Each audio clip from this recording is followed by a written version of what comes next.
Hello everyone, अगर आप लोग पीएचडी में एडमिशन लेना चाहते हैं और एक टॉप मोस्ट इंस्टीट्यूट से अपना रिसर्च की शुरुआत करना चाहते हैं तो ये वीडियो आप सभी स्टूडेंट्स के लिए है। नमस्कार, मैं हूं आशिता, आपकी लाइफ साइंस एजुकेटर, और आज इसके बारे में आपको कंप्लीट इन्फॉर्मेशन बताने वाली हूं। यानी कि जो एम्स पीएचडी एडमिशंस हैं स्टूडेंट्स, वो उसका नोटिफिकेशन रिलीज आउट हो चुका है।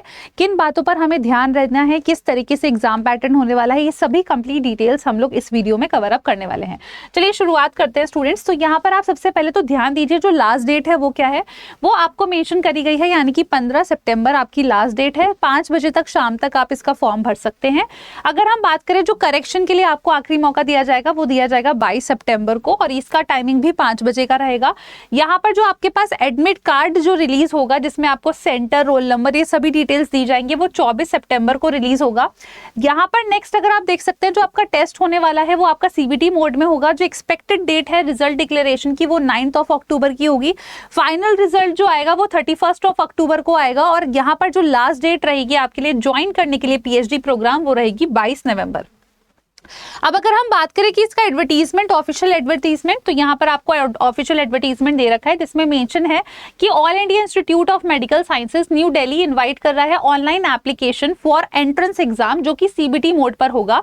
और यहाँ पर इसमें मेंशन है कि ये जो पीएचडी प्रोग्राम है, ये for the session of July 2025 session के लिए है। यहाँ पर मेंशन है कि जो आपका ऑनलाइन एप्लीकेशन या रजिस्ट्रेशन का प्रक्रिया है, वो आपका 25 अगस्त से शुरू हो चुका है। ये बंद हो जाएगा आपका 15 सितंबर तक। अगर हम डेट ऑफ एग्जामिनेशन की बात करें तो 27 सितंबर को आपका पेपर होगा, और ड्यूरेशन ऑफ एग्जाम यहाँ पर 10 से 11:30 बजे तक का आपका पेपर कंडक्ट होगा।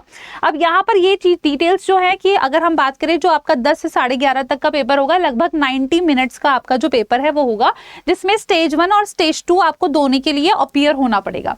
नेक्स्ट अगर हम बात करें सेंटर ऑफ एग्जामिनेशन, तो यहाँ दिल्ली और एनसीआर, दिल्ली एनसीआर में ही आपका सेंटर पड़ेगा, तो ये आपको ध्यान रखना है। शिफ्ट ये सिर्फ एक ही शिफ्ट में होने वाला है।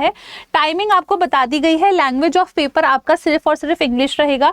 टाइप ऑफ क्वेश्चन आपसे सिर्फ ऑब्जेक्टिव टाइप के सवाल पूछे जाएंगे, यानी कि हर एक सवाल के आपको लगभग 4 ऑप्शन दिए जाएंगे, उनमें से कोई एक ही आपके पास सही ऑप्शन होगा। नेक्स्ट अगर हम देखें नंबर ऑफ क्वेश्चंस में, तो यहाँ पर स्टेज 1 और स्टेज 2 आपको आपके सामने होगा। और स्टेज 1 में आपको लगभग 30 सवाल दिए जाएंगे और स्टेज 2 में आपको 40। तो टोटल आपको 70 क्वेश्चंस 90 मिनट में करने होंगे। एमसीक्यू टाइप का क्वेश्चंस होंगे, बता दिया था आपको मैंने। अब इसमें डिस्ट्रीब्यूशन ऑफ क्वेश्चंस के बारे में आपको बता रखा है। अगर कोई आप में से कोई भी एस्पिरेंट मेडिकल, डेंटल या नर्सिंग फील्ड का है, तो उनके लिए यहाँ पर जो इंग्लिश में सवाल पूछे जाएंगे एप्टीट्यूड वाले, दैट विल बी 30 क्वेश्चंस। अगर सब्जेक्ट रिलेटेड की बात करें तो 40 सवाल होंगे। अगर आप नॉन मेडिकल एस्पिरेंट्स हैं, जैसे कि अगर आपका जो मास्टर्स है वो जूलॉजी, बॉटनी, लाइफ साइंसेज या एनी अदर फील्ड में हुआ है, तो आपके लिए यहाँ पर जो एप्टीट्यूड के जो सवाल होंगे इंग्लिश में, जो आपके रिलेटेड कवरिंग इंग्लिश वाला topic, that is 30 question. Subject related 40 होंगे। आपको हर एक करेक्ट सवाल के सही जवाब के आपको 1 नंबर मिलेगा। इनकरेक्ट सवाल के आपके नेगेटिव मार्किंग होगी -1/3। अनआंसर्ड का कोई भी आपको मार्क्स नहीं दिया जाएगा, और ना ही नॉट आंसर्ड का आपको यहाँ पर अगर बात करें तो बात एक ही है, तो आपको 0 नंबर उसका अलॉट होगा। अब अगर हम बात करें यहाँ पर जो मेथड ऑफ कट ऑफ है वो किस तरीके से आएगा, तो यहाँ पर बोला गया है एटलीस्ट 35 मार्क्स आपके स्टेज 1 में होने चाहिए, and to combine to be eligible for the stage 3। मतलब जो आप 90 मिनट का पेपर दे रहे हैं, जिसमें स्टेज 1 और स्टेज 2 कंबाइन करके आ रहा है, तो एटलीस्ट पासिंग मार्क्स आप मान सकते हैं। तो ये आपके पास लगभग जो है 35 होना चाहिए। ये लगभग आपके पास 35 मार्क्स होना चाहिए, तो जाके आप स्टेज 3 के लिए अपीयर कर सकते हैं। नेक्स्ट इन्होंने बोला है स्पेशल वेटेज, जो कि आपको आगे मैं बताऊंगी वो किन स्टूडेंट्स को मिलेगा, will be added only for those candidates who score at least 35 marks। तो जो स्पेशल वेटेज या 10 नंबर जो भी एडिशनल मिलने वाले हैं, किस प्रकार से मिलेंगे वो हम जानेंगे आगे। तो वो सिर्फ उन्हीं कैंडिडेट्स को मिलेंगे जिन्होंने इतना क्राइटेरिया फॉलो अप करा है, ठीक है। और वो चीज, वही कैंडिडेट्स फिर आगे चल के स्टेज 3 के लिए एलिजिबल होंगे। अब अगर हम बात करें तो उन्होंने मेंशन करा है कि लगभग candidates 3 times the number of seats advertised will be called for the stage 3। तो हो सकता है स्टूडेंट्स की, अगर आप लोग सिलेक्ट हो जाते हैं 1 और 2 में क्वालिफाई करने के बाद स्टेज 3 के लिए।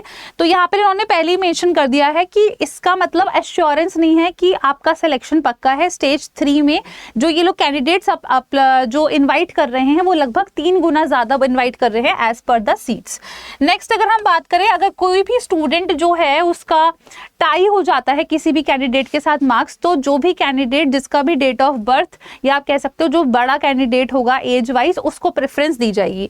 तो tie cases will be resolved according to the age, तो ओल्डर वन को जो प्रेफरेंस है स्टूडेंट्स वो इसमें दे दी जाएगी।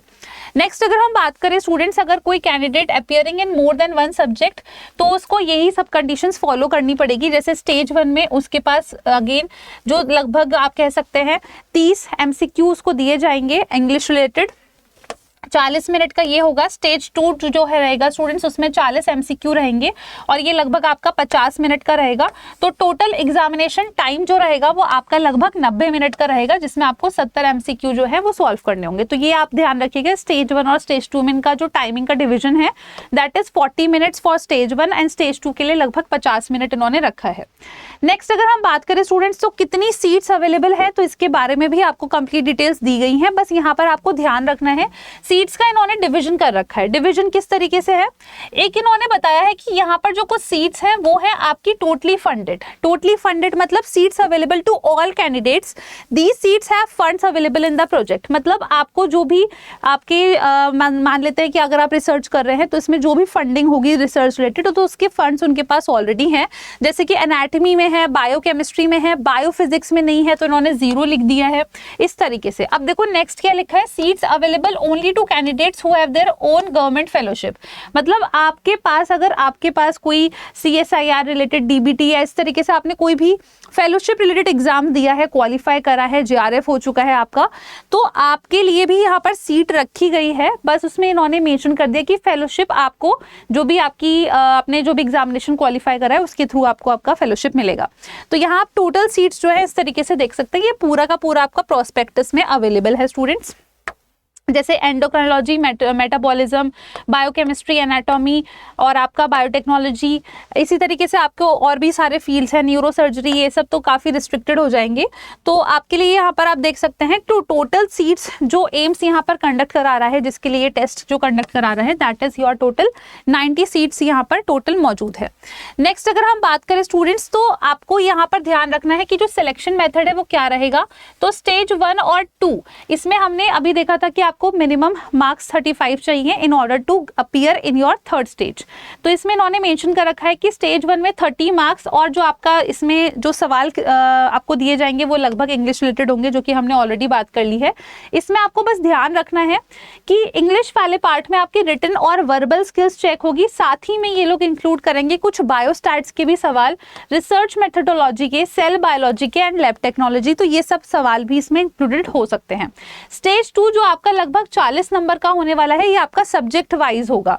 तो सब्जेक्ट रिलेटेड आपके इसमें MCQs पूछे जाएंगे। अगर कोई MD, MS, MDS या MSc कर रहा है तो उसने जो भी सब्जेक्ट अपना फिलअप करा होगा या जिस भी सब्जेक्ट में वो अपीयर करना चाहता है तो उसको उसके अकॉर्डिंग उसको वहां पर सवाल मिलेंगे। टोटल ये आपका 90 मिनट्स का है, ये हमने ऑलरेडी देख लिया है।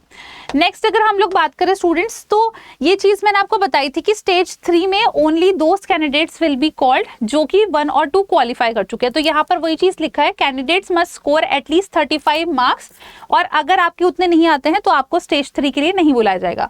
तो candidates who do not fulfil the criteria will not be eligible for the selection. अब अगर हम बात करें कि स्पेशल वेटेज के बारे में मेंशन करा गया था कि स्पेशल वेटेज भी उन्हीं कैंडिडेट्स को मिलेगा जिनके पास एटलीस्ट 35 मार्क्स रहेंगे।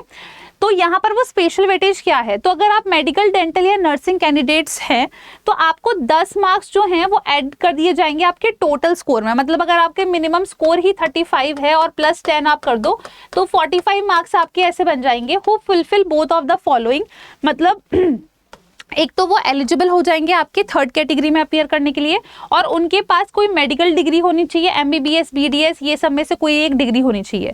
पर यहाँ अगर हम बात करें जो मेनली नॉन मेडिकल वाले कैंडिडेट्स हैं तो उनको कैसे 10 मार्क्स एक्स्ट्रा मिलने वाले हैं। अगर उनके 35 प्लस अगर कंडीशन है, साथ ही में यहाँ पर अगर हम बात करें स्टेज 3 के लिए वो एलिजिबल होंगे, उनके पास कोई ना कोई एक एग्जाम अगर क्वालिफाइड है तो उस कंडीशन में they can be eligible for the 10 marks. तो यहाँ लिखो 10 marks will be added to the total total score who fulfil both of the conditions, कि या तो वो लोग आपके 35 मार्क्स मिनिमम उनके पास मौजूद हो और साथ ही में उनके पास इनमें से कोई सा भी एक एग्जाम जो है वो क्वालिफाइड है, तो इस कंडीशन में उनको एक्स्ट्रा 10 मार्क्स का एडवांटेज मिलेगा। अब अगर हम लोग यहाँ पर बात करें स्टूडेंट्स, तो ये कंडीशंस आपको ध्यान रखनी है। नेक्स्ट देखिए फाइनल रिजल्ट अब आपका किस तरीके से होगा कि कैंडिडेट जिसके पास लगभग 50% जो नंबर हैं वो स्टेज 1, 2 दोनों में दे रखे हैं और including the special weightage, and third में अगर हम कंबाइन करके बोले तो लगभग उसके 50 जो नंबर हैं वो बन रहे हैं, तो वो एडमिशन के लिए एलिजिबल होगा। बाकी इसके बारे में जो फाइनल डिक्लेरेशन होगा वो आपको मैंने डेट ऑलरेडी बता दी है कि रिजल्ट किस तरीके से डिक्लेयर आउट होगा।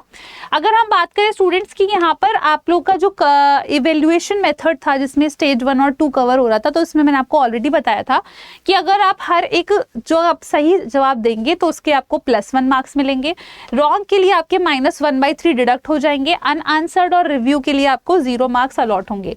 तो ये आपका यहाँ पर पूरा का पूरा एम्स के बारे में मैंने आपको बता दिया है कि किस तरीके से इनका जो एग्जाम पैटर्न होने वाला है, किस तरीके से इनका सिलेक्शन, यहाँ पर सिलेक्शन प्रोसीजर क्या है और जो एसेंशियल डेट्स है वो सभी मैंने आपके साथ डिस्कस कर दी है। अब सवाल आता है कि मैम ये प्रोस्पेक्टस में, एडवर्टीजमेंट में तो कम ही डिटेल्स थी, ये सब चीज़ें कहाँ पर मेंशन्ड है? तो ये आपको सिंपली प्रोस्पेक्टस पर जाना है। प्रोस्पेक्टस में मैं आपको इंडेक्स दिखा देती हूँ, इसमें आप ये सारे पॉइंट्स जो भी ये डिटेल्स हैं स्टूडेंट्स, ये सारे पॉइंट्स जो हैं ये सारे के सारे आपको इस प्रोस्पेक्टस में मिल जाएंगे। इसमें सभी डिटेल में फॉर्मेट में बता रखा है कि आपको फॉर्म फिलिंग कैसे करनी है या फिर जो स्टेज 1, 2, 3 है सबका मतलब क्या है, ये सभी चीज़ें इसमें आपको डिटेल में ऑलरेडी बता रखी है। तो आप चाहें तो स्टूडेंट्स इस प्रोस्पेक्टस को भी देख सकते हैं। मैंने इसी चीज़ को डिटेल करने के लिए आपके लिए अलग से इस तरीके से अरेंज करी हैं चीज़ें, सो दैट कि आप लोग आसानी से समझ सके। और साथ ही में अगर आप चाहते हैं कि आपको इसका PDF मिल जाए तो आप ज़रूर मेरे साथ कनेक्ट कर सकते हैं ओवर माई टेलीग्राम चैनल, और इससे रिलेटेड कोई भी डाउट है तो आप वहां पर मुझसे पूछ सकते हैं। तो ये मेरा टेलीग्राम चैनल का नाम है, आप इस तरीके से इसको टाइप करके भी सर्च करके डायरेक्टली मेरे टेलीग्राम तक पहुंच सकते हैं। अब यहाँ पर स्टूडेंट्स मैं आपको इसी तरीके से PhD एडमिशंस कहाँ पर ओपन है, नोटिफिकेशन के बारे में आपको इन्फॉर्मेशन देती हूँ, या फिर असिस्टेंट प्रोफेसर का अगर पोस्ट या गवर्नमेंट जॉब जो भी आपके लाइफ साइंसेज वाले एस्पिरेंट्स के रिलेटेड रहता है, उन सभी से रिलेटेड जो भी इंफॉर्मेशन होती है I share on my Telegram channel. तो आप लोग बिल्कुल मेरे साथ कनेक्ट कर सकते हैं। अब इसमें साथ ही में अगर आप में से कोई भी कैंडिडेट ऐसा है जिसको लग रहा है कि CSIR हमारी फर्स्ट प्रायोरिटी है, तो बिल्कुल you can appear for the same, and उसके लिए हमारे पास 3 बैचेस हैं। You can connect in any of these batches. Best suitable जो रहता है that is the mega pack, जिसमें live plus recorded plus 84 mock test आपको मिलते हैं। एक कॉम्बो पैक है। एक हमारे पास फाउंडेशन बैच है जो कि ऑलरेडी 11 अगस्त को स्टार्ट हो चुका है, और एक है 28 अगस्त को स्टार्ट होने वाला है आपका batch, that is for the CSIR। तो आप इसमें भी हमारे साथ जुड़ सकते हैं। अगर आप जुड़ना चाहते हैं तो इसके लिए मैं आपको बता देती हूँ किस तरीके से you can connect with us. तो आपको सिंपली गूगल पर जाना है और अडा 24/7 को सर्च करना है। यहाँ पर सर्च करने के बाद आप इस तरीके से स्टूडेंट्स ऑल कोर्सेज पर जाइएगा। यहाँ पर आप CSIR नेट क्लिक करेंगे, लाइफ साइंसेज, और आपको हमारे जो बैचेस हैं वो देखने को मिल जाएंगे। अगर आप किसी भी बैच को परचेज करने के लिए चाहते हैं कि आपको और एक्स्ट्रा डिस्काउंट मिल जाए, तो उसके लिए स्टूडेंट्स मैं आपको बता देती हूँ किस तरीके से आप कर सकते हैं। तो यहाँ पर आपने जैसे इस पर क्लिक करा है और आप यहाँ बाय नाउ पर गए हैं, तो आप जैसे ही एंटर कोड करेंगे तो यहाँ पर अगर आप ये वाला कोड डालते हैं YT13, तो आपको यहाँ पर और एक्स्ट्रा डिस्काउंट मिल जाता है। ये अभी आपको और एक्स्ट्रा डिस्काउंट पर हमारा बैच अवेलेबल है, तो आप बिल्कुल इस कोड का इस्तेमाल कर सकते हैं। यहाँ पर मैं आपको मेंशन कर देती हूँ YT13। तो ये सिर्फ कोड आपका वेबसाइट परचेज से होगा, बट अगर आप डायरेक्ट कॉल के ऊपर परचेज करना चाहते हैं तो नीचे आपको डिस्क्रिप्शन में अवेलेबल है details.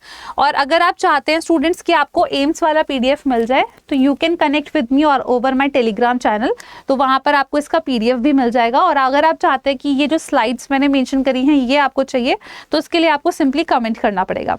Alright, so thank you so much. मैं उम्मीद करती हूँ ये वीडियो आप सभी बच्चों के लिए यूजफुल रहा होगा। इसी तरीके के वीडियोज़ के लिए चैनल को जरूर सब्सक्राइब करिएगा और सेशन को जरूर लाइक करिए। धन्यवाद।